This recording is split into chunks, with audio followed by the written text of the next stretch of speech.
Sean todos muy bienvenidos. Estamos comenzando el tercer día de esta programación especial por la red Nuevo Tiempo de Comunicación. El amor vive. No hay nada que nos pueda separar del amor de Dios, ¿verdad? Nada que pueda separar a sus hijos del amor de Dios. Y en estos días estuvimos aprendiendo acerca del amor que fue reflejado en la cruz, ¿verdad? El amor que Jesús tuvo por nosotros en la cruz. También estuvimos aprendiendo acerca del amor de la familia, ese amor tan especial entre un hijo, un padre, y ese amor en la familia que también es reflejado en la sociedad. Y en el día de hoy estaremos aprendiendo de un amor que insiste, pero que no se rinde. Así que hasta el 17 de abril nos puedes acompañar a través de las redes sociales, a través de la radio Nuevo Tiempo. Les mandamos un abrazo a nuestros amigos de la radio que nos están acompañando por allí también. Y déjame contarte que aquí tengo una guía de estudio de la Biblia especial preparada para ti en esta semana especial del amor vive. Estamos hablando de esta guía de estudio que se llama En la búsqueda de la verdad. En esta guía tú podrás encontrar respuestas a preguntas que quizás alguna vez te has preguntado. ¿Será que Dios existe? ¿Será que quizá la Biblia es confiable? También estaremos aprendiendo sobre la creación, sobre el amor de la cruz, el amor en la familia, como lo veíamos ayer, y también de este amor que no se rinde, que está allí llamándonos todo el tiempo. Y tú puedes acompañar esta programación y puedes acompañar todo lo que estamos comentando aquí, todo lo que el pastor nos está enseñando durante estos días, junto con esta guía que la puedes solicitar totalmente gratuito a través del sitio web nuevotiempo.org/estudio. O también la puedes solicitar por WhatsApp al +55 12 98 114 60. Repito nuevamente el número, +55 12 98 114 60. De cualquier parte que nos estés acompañando, puedes solicitar esta guía de estudio que llegará hasta tu casa de forma totalmente gratuita.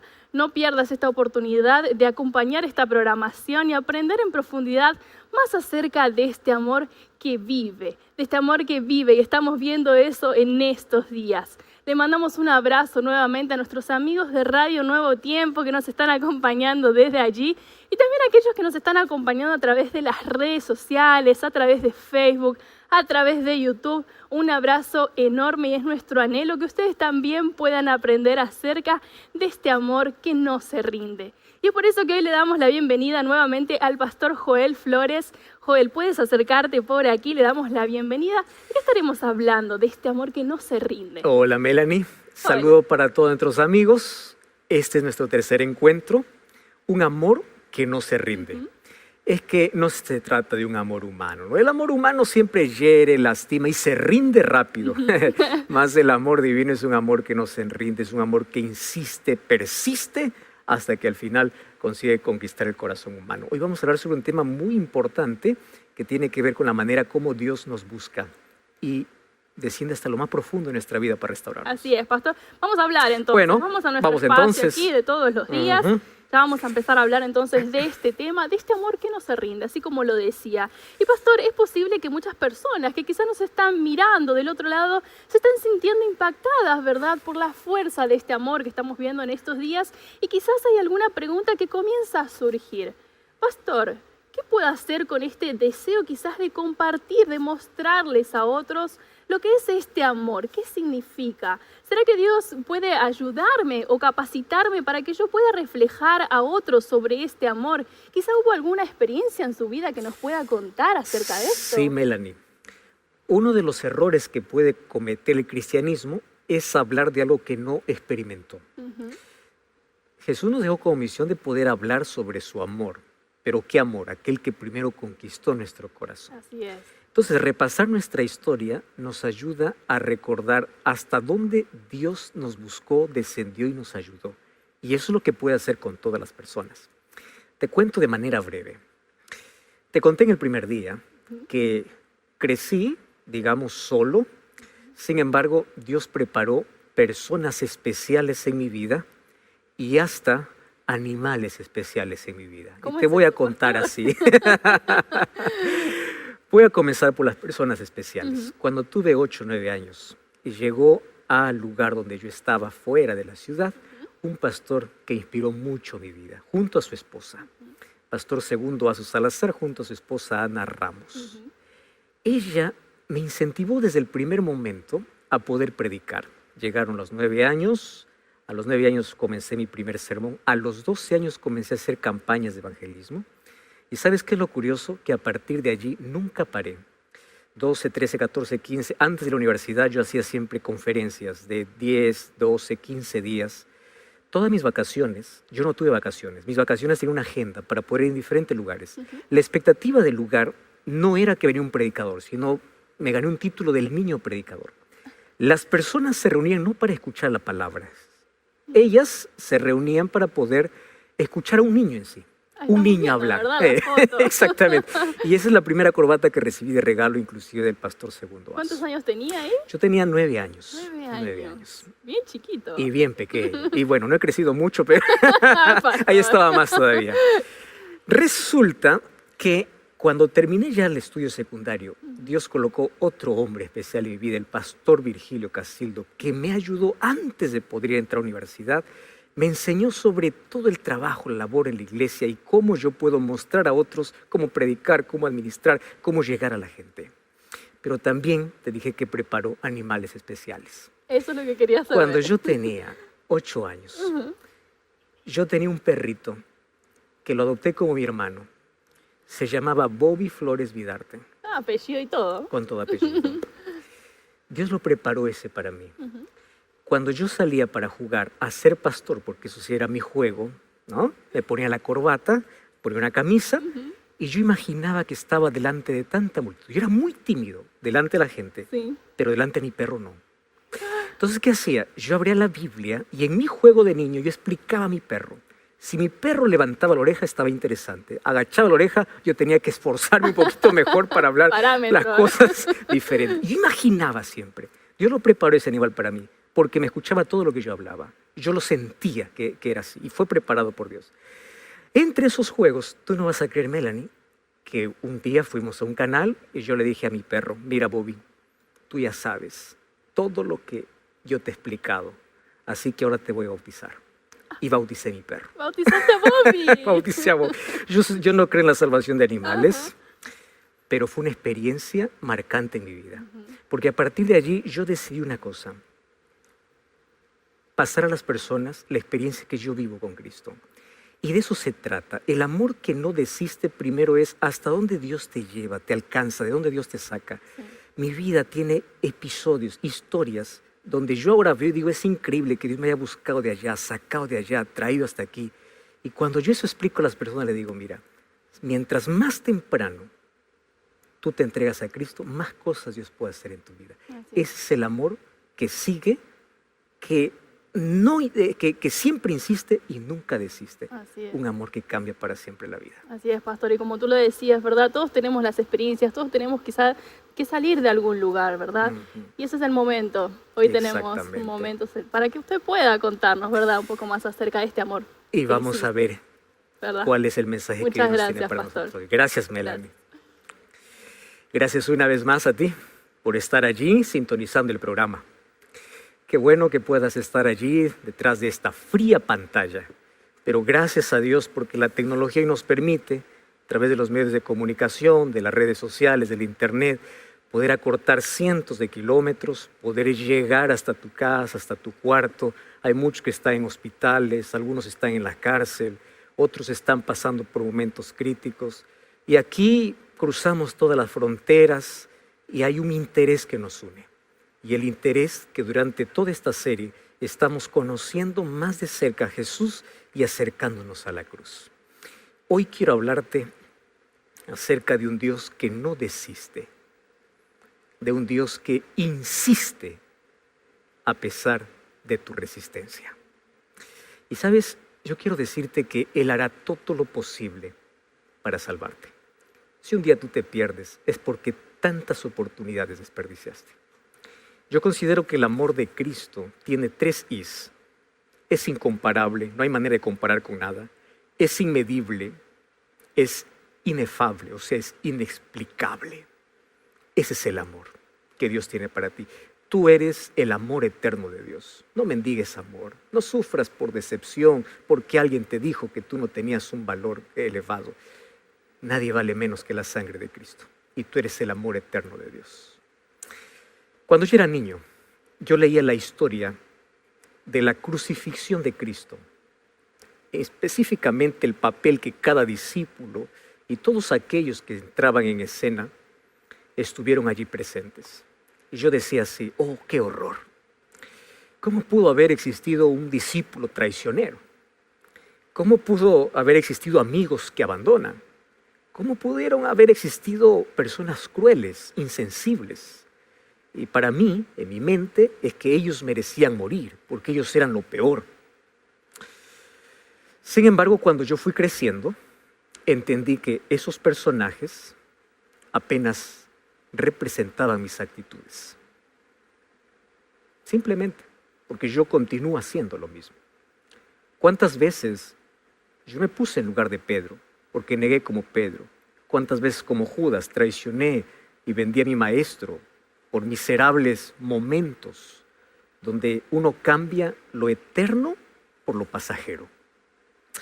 A partir de allí, mi oración es, Señor, yo soy como Pedro, yo soy como Judas, yo soy como Herodes, yo soy como Pilato, yo soy como aquel que levantó el martillo y te clavó. Ten misericordia de mí. Y hoy quiero analizar contigo, de manera cercana, la experiencia de uno de los discípulos llamado Pedro. ¿Sabes que Pedro es admirable? Y Pedro amaba a Jesús.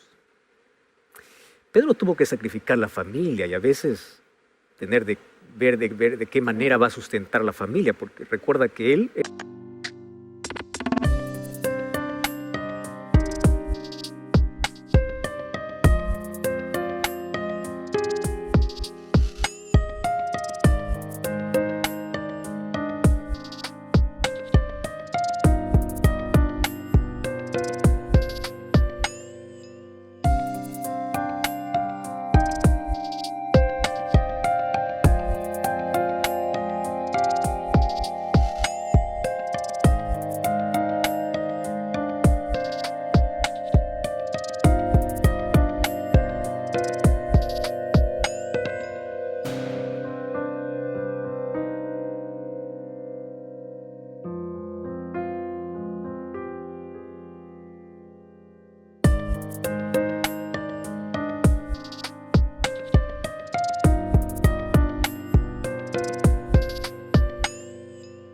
era casado, él tenía suegra, dice la Biblia, y él así siguió a Jesús. Sin embargo, en la experiencia de Pedro, yo veo reflejado actitudes que pueden ser semejantes a las mías o a las nuestras. Porque todos nosotros podemos tener buenas intenciones, podemos haber dejado tantas cosas por Jesús, pero llega un momento en que negamos a Jesús. Entonces la experiencia de Pedro es semejante a las nuestras antes de su negación. Los momentos finales de Jesús comenzaron el jueves por la noche. Entonces, a partir de allí, la secuencia de episodios, desde la cena pascual hasta el arresto de Cristo, pues allí describe aquel recorrido que va desde la despedida de Jesús, desde su mundo privado, o sea, sus discípulos, su grupo más íntimo, su grupo de relaciones, hasta el mundo público de Jesús, que fue desarrollado allí por el juicio ante Pilato, allí delante de todo Jerusalén, donde finalmente fue condenado a la muerte. ¿Recuerdas tú aquel jueves cuando estaban comiendo la Pascua? Jesús instituye la cena del Señor y allí él sabía que no le quedaban más de 24 horas para que él llegue a la cruz. Así que decidió pasar las últimas horas de su ministerio, de su vida, con las personas que estuvieron más cerca de él. Lo mismo hiciéramos nosotros. Si tú supieras que vas a morir, yo me imagino que tú harías lo mismo. Yo haría lo mismo, ¿verdad? Pasar con las personas más allegadas. Bueno, al final, eso es lo que más importa. Estar con las personas a quienes importamos. Ahora fíjate, en este escenario es que Jesús pasa la última información a su grupo de confianza. Pero me llama la atención porque en esos momentos Jesús tiene un momento más íntimo y más reservado con dos de sus discípulos. Uno Judas y el otro Pedro. Hoy hablaré sobre Pedro. Mañana vamos a hablar un poquito de Judas. A Judas Jesús le confrontó. Jesús le reveló los planes que él ocultaba en su corazón. Y Judas pensaba que nadie sabía. Sin embargo, a Pedro le reveló. No lo confrontó, a Pedro le reveló. ¿Qué cosa le reveló? Aquello que sucedería, para que él esté preparado. Y a partir de ese momento, vas a ver que todo es un caos. Momentos de tensión, de dolor. Pero Jesús ante todo mantiene la calma, mantiene la serenidad. En medio de tanta turbulencia, Jesús tiene el corazón calmado. Ahora, después de la cena, dice el texto bíblico, que él cantó, salió y allí tuvo con sus discípulos una declaración que asombró a los discípulos. Vamos a Mateo, capítulo 26, versículo 31 hasta el versículo 35. Dice así la Biblia. Entonces Jesús les dijo: todos vosotros os escandalizaréis de mí esta noche, porque escrito está: heriré al pastor y las ovejas del rebaño serán dispersadas. Pero después que haya resucitado, iré delante de vosotros a Galilea. Y respondiendo Pedro le dijo así: ojo, aunque todos se escandalicen de ti, yo nunca me escandalizaré. Jesús le dijo: de cierto te digo, que esta noche antes que el gallo cante me negarás 3 veces. Pedro le dijo: aunque me sea necesario morir contigo, no te negaré. Y todos los discípulos dijeron lo mismo. Wow, acá hay muchos detalles. Primero, Jesús no está preguntando. Jesús no está diciendo: a ver, levante la mano, ¿quién me va a abandonar? No, simplemente le está afirmando porque él sabe que así va a suceder. Solo que Pedro interrumpe. Pedro levanta la mano sin que le pidan para decir públicamente que Jesús estaba equivocado. Y él hace una afirmación, y la afirmación es así: yo nunca. Ay, querido, ¿cuántas veces salió de nuestra boca esa palabra? Yo nunca. ¿Qué significa yo nunca? Confianza propia. Confías tanto en ti. Yo nunca. Él prefirió confiar en él antes que en lo que Jesús estaba diciendo. A veces nos creemos más sabios que Dios. Queremos contradecir hasta la Biblia porque pensamos que nosotros tenemos la razón. Pedro contradice a Jesús. ¿Cuántas veces pensamos lo mismo? Claro, no lo decimos con palabras, mas nuestros actos gritan cada día. Esto se llama autosuficiencia o independencia de Dios. La independencia de Dios es el resultado de la autosuficiencia que hay en mí. Y la autosuficiencia nos lleva a pensar así: yo puedo. Entonces, decimos que podemos porque confiamos en nuestro talento, en nuestra capacidad, en nuestro dinero, en nuestro esfuerzo, en nuestra experiencia. Yo ya soy adulto, ya gané experiencia, yo puedo. Solo que ese yo tiene que morir. Ese yo nos lleva al fracaso. Mientras exista ese yo, Cristo no puede vivir en mí. Mientras no entendamos lo que Jesús dijo: sin mí nada podéis hacer. Mientras sigamos pensando que podemos, seguiremos cayendo, seguiremos abriendo heridas, hiriendo a las personas que más amamos. ¿Sabes? Mientras no aprendamos a confiar completamente en Dios y menos en nosotros mismos, el egoísmo y la autosuficiencia nos llevarán por los caminos de autodestrucción, porque nos independiza de Dios, creyendo que solos podemos. Querido, la autosuficiencia nos hace creer que somos invencibles.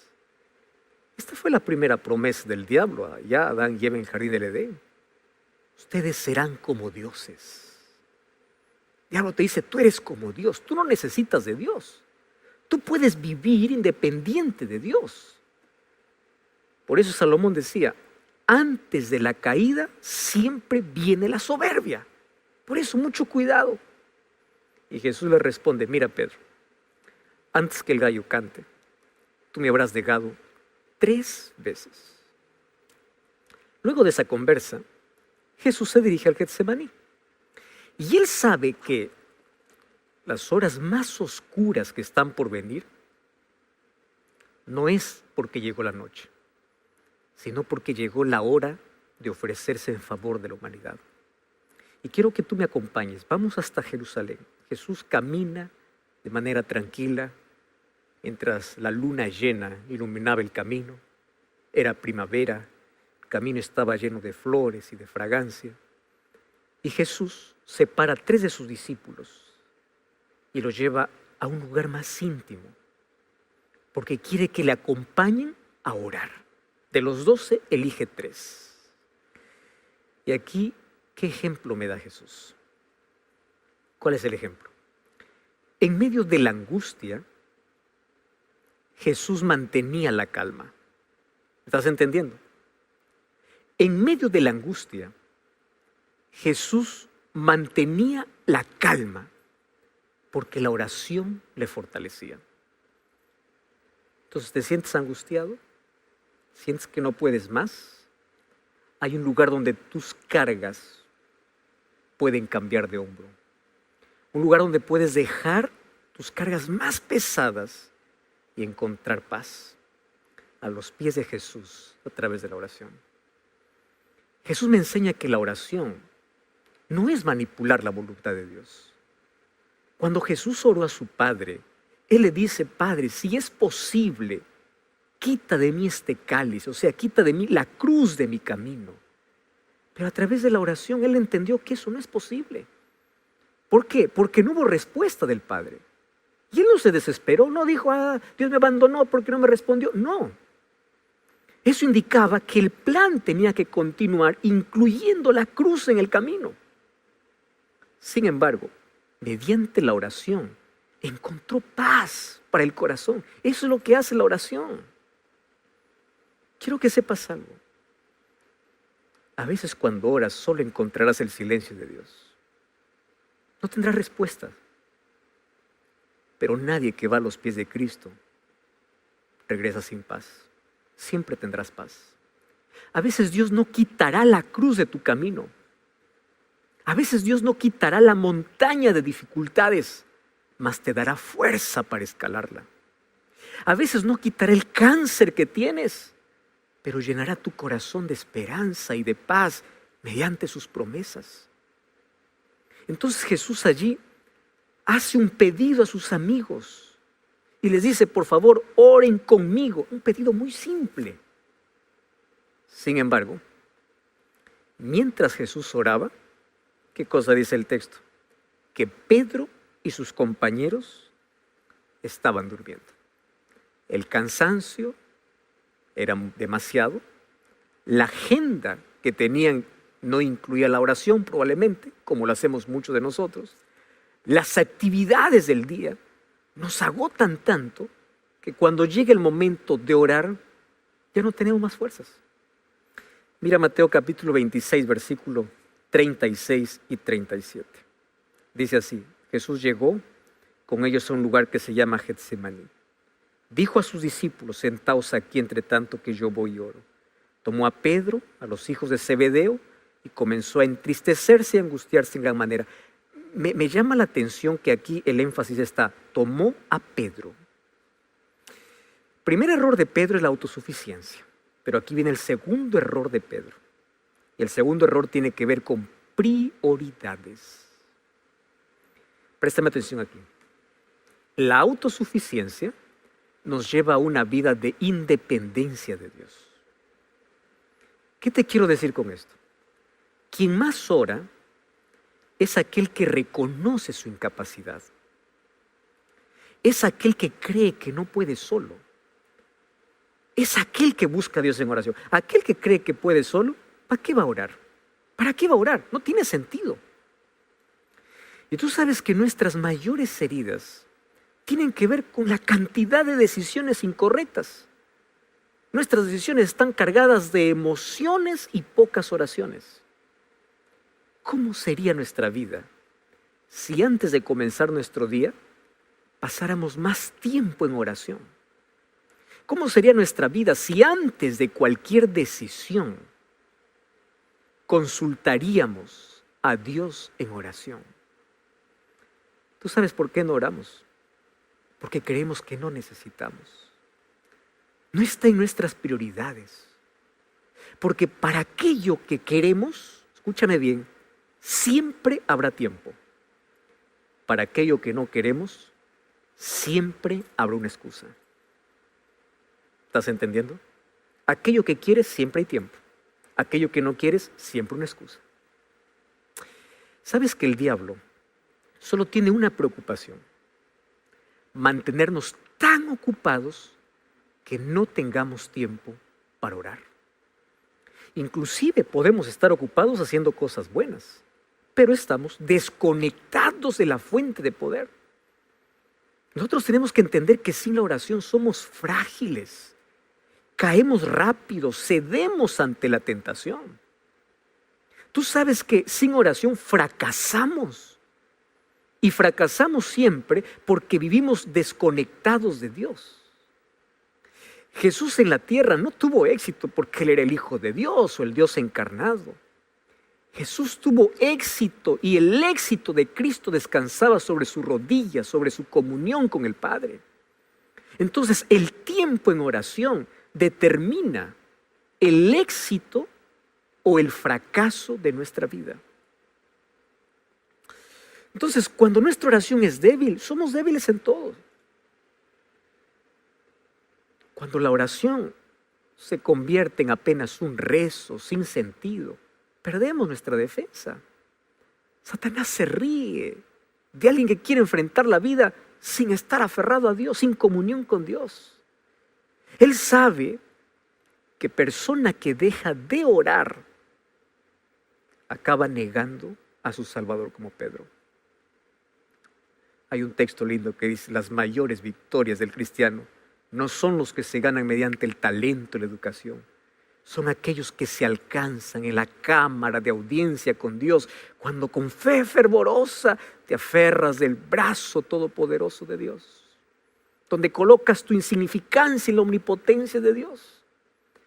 Muchos creen que la oración funciona solamente como un recurso de emergencias, como el 911, como llamar a la policía. Oran solo cuando están enfermos, oran solo cuando necesitan de algo. Es decir,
la oración no es prioridad.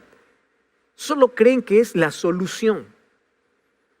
Querido, la oración no es para informar a Dios lo que nos está pasando. Dios sabe. La oración es para aprender a depender, a confiar. Es para mantenernos cerca de Dios. Y mientras nos mantengamos cerca de Dios, Satanás jamás podrá destruirnos. Porque para que Satanás pueda destruirnos, primero tiene que separarnos. Y para separarnos, hará todo lo que sea posible para que dejemos de orar. ¿Me entiendes? Vamos al tercer punto. Mateo 26, 51 y 52. Dice así: uno de los que estaban con Jesús, extendiendo la mano, sacó su espada. Hiriendo al siervo del sumo sacerdote, le quitó la oreja. Jesús le dijo: vuelve tu espada a su lugar, porque todos los que tomen espada, a espada perecerán.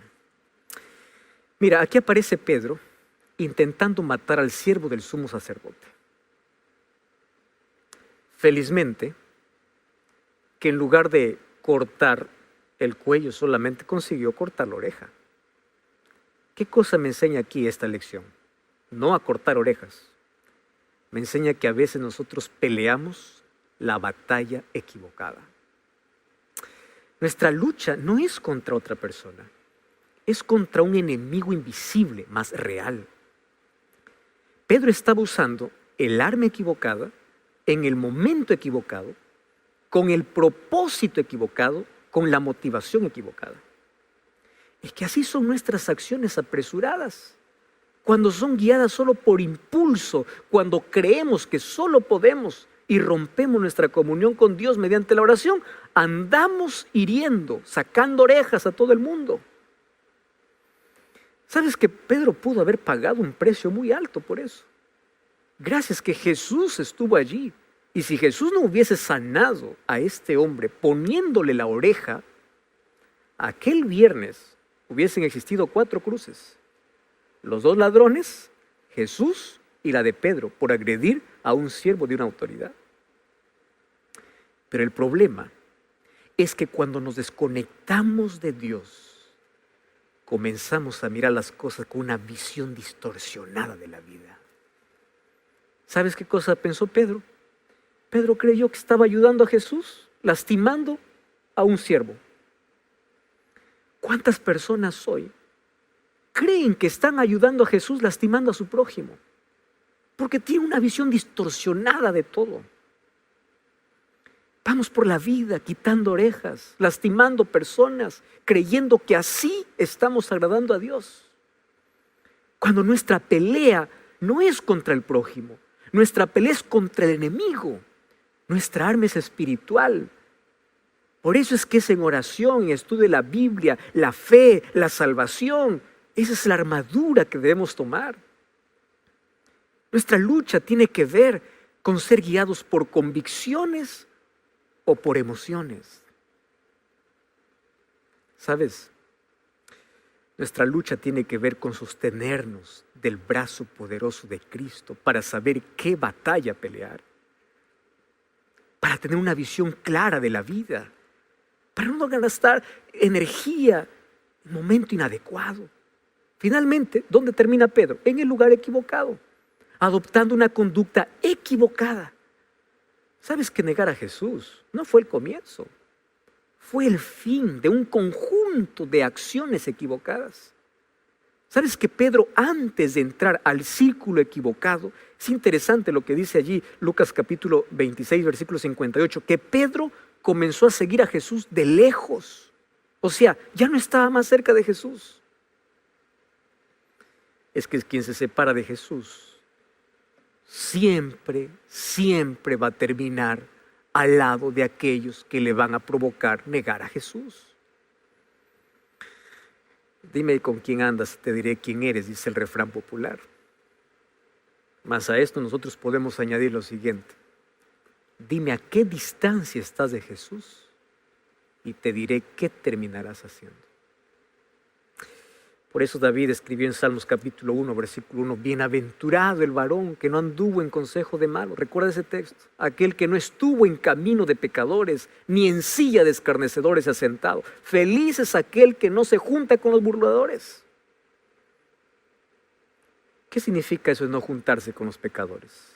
¿Significa que yo no debo tener amigos que no son creyentes? No, mucho cuidado, ¿eh? Eso no significa. Nosotros debemos amar a todos, brindar amistad a todos. Sin embargo, nuestro propósito no es participar de lo que ellos participan. Nuestro propósito es tener esa amistad para alcanzarlos con el amor de Dios, para influenciar sobre ellos, para mostrar el camino que deben seguir. El problema de Pedro es que él estaba en ese grupo de burladores encubierto. Eso es el pecado, ¿no? Encubierto en territorio enemigo. ¿Qué cosa hizo Pedro? Quiso adoptar el mismo comportamiento de aquellos que se estaban burlando de Jesús. Y sabes una cosa, el que está lejos de Jesús siempre va a terminar sentándose en la rueda de los burladores. Para entrar en ese círculo pero tuvo que adoptar un comportamiento parecido al de ellos. Primero comienza mintiendo, luego termina jurando y maldiciendo para poder sustentar la mentira. ¿Y qué cosa estaba diciendo? Yo no conozco a Jesús. En ese momento vemos a Pedro abandonando la verdad y siendo guiado por la mentira. Pobre Pedro. Él apenas está construyendo castillos de arena para protegerse de las tormentas. Tú estás luchando contra tus propios fantasmas, tus monstruos internos. Por eso estás mintiendo. ¿Sabes que hay muchas personas que creen que no mienten? Y saben que aquello no es correcto, pero se engañan a sí mismas. Hay muchos depresivos que se esconden en rostros sonrientes para una foto en Facebook o Instagram. Son muchos los matrimonios que están de luna de miel en las redes sociales, pero dentro de las 4 paredes están cerca del divorcio. Vidas guiadas por la mentira, así como Pedro. No te dejes engañar por apariencias. Hay muchos creyentes, así como Pedro, que fuera de la iglesia viven sin Dios, sin fe, sin devoción, solo aparentan cristiandad dentro de la iglesia. En el día están en el culto, en la noche están en el club. De día están con la Biblia allí bajo el brazo, de noche con un vaso de cerveza en las fiestas. Una vida de mentira. La vida de Pedro aquí entró en una espiral descendente de autodestrucción. Y Pedro allí obviamente protesta a favor de su disfraz, de su mentira. Y más que actuar de forma clandestina, Pedro ahora se convierte en un abogado defensor de su pecado. Él insiste que no conoce a Jesús. Él quiere defender su mentira. Él adopta el comportamiento de los otros. Ahora piensa solo en sí mismo, ¿no? Ahora se olvida de todo el tiempo que vivió al lado de Jesús. Estoy hablando para ti, que estás intentando ahogar los mejores recuerdos que tenías en la infancia, cuando tú estabas allí en la iglesia. ¿Tú recuerdas? Cuando tenías paz en tu corazón. Pero hoy intentas disfrazar de felicidad, que eres feliz lejos de Dios. No solo es una máscara. Vives en autoengaño. Tú intentas creer que eres más feliz. Pero eso es un autoengaño. Cuando en realidad tú sabes que no lo eres. Quieres mostrar a todos que es mejor ahora tu vida de libertad, llena de luces, de bebidas, de placer. Mas cuando llega la noche en la más completa soledad, en medio del silencio y la oscuridad, te sientes que te carcome el vacío en tu vida. Negaste tu fe, negaste a Jesús. Inclusive intentas disfrazar tu nostalgia cuando escuchas alguna música, algún mensaje que te recuerda los mejores momentos que tenías de comunión con Dios. Y tú piensas que ahora estás en el mejor momento de tu vida. Despierta. No lo estás. Estás viviendo una vida de autoengaño y de autodestrucción. Las negaciones de Pedro lo colocaron en el peldaño más bajo de la escalera del pecado. Y ahora le encontramos a Pedro disimulando. Sabes que el que disimula, el que aparenta que está bien, el que aparenta que es feliz, pero no es así, se está envenenando. Porque el disimulo es el dulce veneno que embrutece y embriaga a aquellos que les gusta vivir en mentira. Ahora conocemos al verdadero Pedro.